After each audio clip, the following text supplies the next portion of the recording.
On Africa's reefs, there's always a bigger fish in the sea, and dropping your guard could be the last thing you do. A nurse shark is on the prowl. He's a slow-moving bottom dweller, but that's part of his unique hunting strategy.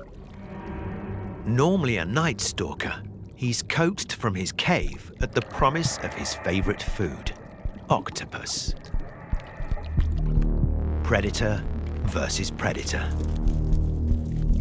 Thanks to highly sensitive whisker-like barbels in front of his nostrils, no nook or cranny is beyond his grasp.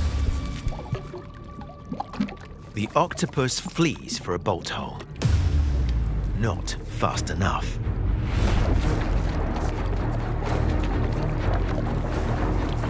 The shark's narrow mouth sucks the octopus from his hiding place. The octopus's venomous beak, like a knife at a gunfight, is no match for the shark's deadly grip.